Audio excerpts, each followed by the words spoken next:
তোমরা কি এই তারিখে জন্মেছো? যদি তোমরা এই তারিখে জন্মে থাকো তাহলে ডেফিনেটলি আজকের এই রিডিংটা কিন্তু শুধুমাত্রই তোমাদের জন্য। তোমাদের লাইফে, লাভ লাইফে কী চলছে এই মুহূর্তে তার উপরই রিডিং। চ্যানেলটিকে সাবস্ক্রাইব করো যাতে তোমার সাথে রিডিংটি রেজোনেট করে, ততটাই নাও যতটা তোমাদের সাথে রেজোনেট করছে। এটা জেনারেল রিডিং, পার্সোনাল রিডিং নয়। So let's see, and of course এটা timeless reading.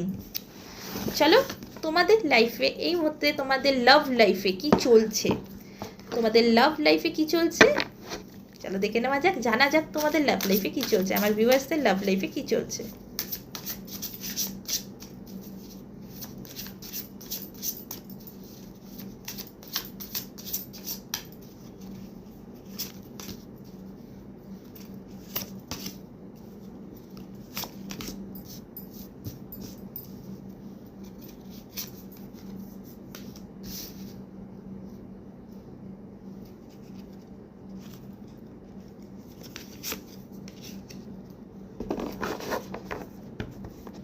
Okay, bottom of the deck এসছে ফ্যামিলি।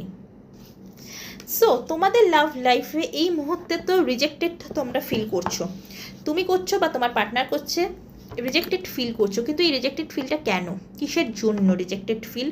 ডেফিনেটলি তোমার পার্টনার তোমাকে রিজেক্টেড ফিল করিয়েছে, তোমার পার্টনার তোমাকে রিজেক্ট করেছে।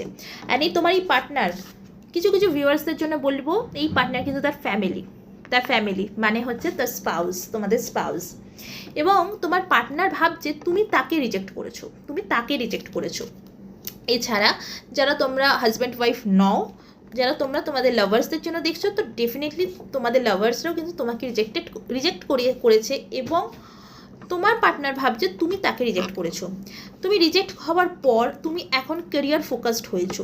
তুমি আগে কেরিয়ার ফোকাস ছিলে না, বাট এখন তুমি কেরিয়ার ফোকাসড হয়েছো। তোমরা যারা স্টাডি করছো, পড়াশোনা করছো, তো তোমরা সেই দিকে ফোকাসড এখন এই মুহূর্তে হয়েছো, প্রচণ্ড পরিমাণে ফোকাসড হয়েছো। তুমি মনে করছো এখন তোমার এটা ভাবনা চিন্তা হয়েছে, তোমার মধ্যে এসেছে যে ভালোবাসে এই সব কিছু একটা ধোঁকা, এই সব কিছুই একটা মানে ইলিউশন এছাড়া কিচ্ছু নয়, যার জন্য তুমি এখন খুব প্রেশারে রয়েছো, একটা আন্ডার প্রেশার, অ্যাংজাইটি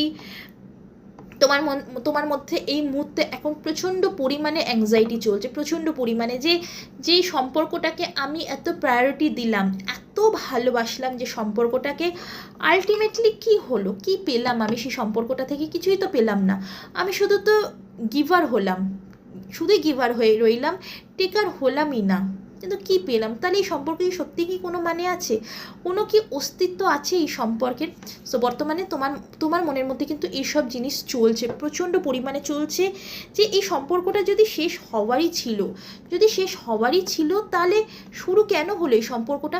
কেন আমার পার্টনার আমাকে এত স্বপ্ন দেখালো? কেন? কিসের জন্য? তাহলে কি শুধু টাইম পাস করার জন্য? শুধুমাত্র টাইম পাস করার জন্য? তার যখন মন ভরে গেল আমাকে ছেড়ে দিল। তো বর্তমানে তোমরা কিন্তু এটাই ভাবছো। এবং কিছু কিছু মানুষের জন্য আমি বলবো, তোমাদের ফ্যামিলিতে তোমরা কাউকে হারিয়েছো, রিসেন্টলি তোমরা তোমাদের ফ্যামিলিতে কাউকে হারিয়েছো। এবং তুমি না এই মুহূর্তে তুমি এখন এই সাইকেলটাকে ক্লোজ করতে চাইছো, তুমি এই সাইকেলটাকে এবার এন্ড করতে চাইছো। তুমি ভাবছো যে অনেক হয়ে গেছে, আর নয়। কারণ সেই মানুষটাকে নিয়ে আমি যত ভাবনা চিন্তা করব ততই আমি কষ্ট পাবো। কষ্ট ছাড়া তো আমি আর কিছু পাবো না, কারণ কি এই মানুষটি আমাকে কষ্ট ছাড়া আর কিছুই কিন্তু দেয়নি, সেই জন্য এবার সময় এসে গেছে এই মানুষটি থেকে এবার মুভ অন করার। এবং তোমরা যারা স্পাউসের জন্য দেখছো, তোমাদের ডেফিনেটলি বেবি আছে, তোমাদের বাচ্চা আছে।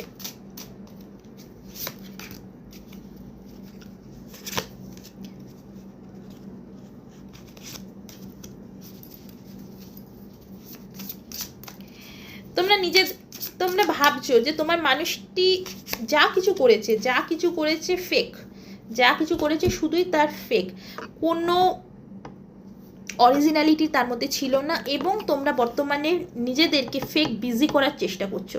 তোমরা এখন অবধি সেইভাবে বিজি হওনি লাইফে, কিন্তু তোমরা সবাইকে দেখাচ্ছ যে তুমি বিজি আছো, তুমি তোমার মতন করে লাইফ লিড করছো। বাট তোমার এই বিজিটা কিন্তু ফেক বিজি। তুমি কিন্তু এখনও অবধি সেই তুলনায় বিজি হতে পারোনি জীবনে, বাট তুমি চেষ্টা করছো।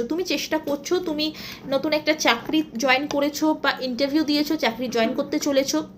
কিন্তু এখনও স্টিল নাও তুমি কিন্তু সিক্রেট অ্যাকাউন্ট থেকে তুমি তোমার অ্যাকাউন্ট থেকে হোক বা সিক্রেট একটা অ্যাকাউন্ট বানিয়ে তুমি কিন্তু তোমার পার্টনারের ওপর নজর রাখছো।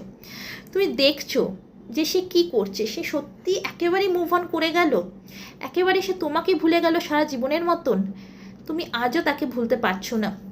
তুমি দেখছো, কারণ তুমি মনে করছো যে তোমার এই পার্টনার হচ্ছে সোল কানেকশান, তোমাদের হচ্ছে সোল কানেকশান, ডিভাইন ফেমিনাইন, তোমাদের সোল কানেকশান। তোমার কিন্তু এটাই বারবার মনে হচ্ছে। এবং বর্তমানে কিছু কিছু ভিউয়ার্সরা এই যে এত কিছু লাইফে চলছে বলে তোমরা অনেকে কিন্তু কাজও হারিয়েছো, এই এত কিছু লাইফে তোমাদের চলছে বলে।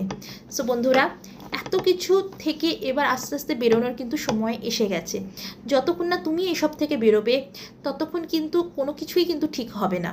আর এইসব থেকে বেরোনোর সব থেকে সহজ সরল একটাই জিনিস, আর সেটা কি বলো তো, সেটা হচ্ছে এনার্জি হিলিং, যেটা অলরেডি আমি করি। আমি একজন সার্টিফাইড এনার্জি হিলার। সো তোমরা চাইলে আমার সাথে কন্ট্যাক্ট করতে পারো, অথবা এরকম কিন্তু আরও অনেক এনার্জি হিলার রয়েছে যারা হিলিং দেয়, যাদের হিলিংয়ের সাহায্যে কিন্তু খুবই সহজভাবে কিন্তু তোমরা এই যে কষ্ট তোমাদের মনের মধ্যে রয়েছে এখান থেকে তোমরা বেরিয়ে আসতে পারবে। না তো শুধু বেরিয়ে আসতে পারবে, তোমরা আগে কি করবে তোমাদের কিন্তু একটা দিশাও তোমরা পাবে। তোমাদের মূলত এই যে কষ্টগুলো হচ্ছে কেন হচ্ছে, কারণ হচ্ছে চক্রা ব্লকের জন্য। আমাদের যে শরীরে যে চক্রগুলো থাকে সেগুলো যখন আমাদের ব্লক হয়ে যায় তখনই কিন্তু আমাদের এই এত কষ্ট, অ্যাংজাইটি, ডিপ্রেশন, তারপর রিলেশনশিপ খারাপ হয়ে যাওয়া, এই সব কিছু কিন্তু হচ্ছে এই চক্রের জন্য। মূলত আমাদের শরীরে প্রচুর চক্র থাকে, কিন্তু সবথেকে মেন চক্র হচ্ছে সাতটি চক্র। আর এই সাতটি চক্র যখন আমাদের ব্লক হয়ে যায় তখন কিন্তু ধীরে ধীরে আমাদের এইসব জিনিস শুরু হয়ে যায়। এর পাশাপাশি কিন্তু আমাদের হেলথ ইস্যুও কিন্তু শুরু হয়। তো বন্ধুরা, দেরি কিন্তু হয়নি, এখনও সময় আছে নিজেকে ঠিক করা, নিজের চক্র ব্যালেন্স করা, নিজের হেলথকে ঠিক রাখার, অ্যান্ড অফকোর্স নিজের মনকে ঠিক রাখা। নিজের মনের খেয়াল কিন্তু নিজেকেই রাখতে হবে, অন্য কেউ রাখবে না। অ্যান্ড আমি আশা করব তুমি এইটুকুনি তুমি বুঝে গেছো যে অন্য কেউ কিন্তু তোমার মনের খেয়াল রাখবে না। নিজের মনের খেয়াল সর্বদা নিজেকেই রাখতে হবে। একদিন দুদিনের জন্য সবাই খুব ভালো হয় বন্ধুরা, প্রচণ্ড ভালো হয়, এমন কথা বলবে তুমি গলে যাবে, তুমি ভাববে বাহ, এর থেকে তো আর মহান মানুষ হতে পারে না এই দুনিয়ায় এনার থেকে তো মহান মানুষ কেউ হতে পারে না। কিন্তু একটা সময় এসে তুমি রিয়েলাইজ করবে যে না, এই সব হচ্ছে ফেক। নিজের মনের শান্তি, সব কিছু দায়িত্ব শুধুই নিজের। এর বাইরে কিচ্ছু নয়, কেউ এর দায়িত্ব নেবে না। সো ভালো থাকো, সুস্থ থাকো, নিজের খেয়াল রাখো। টাটা।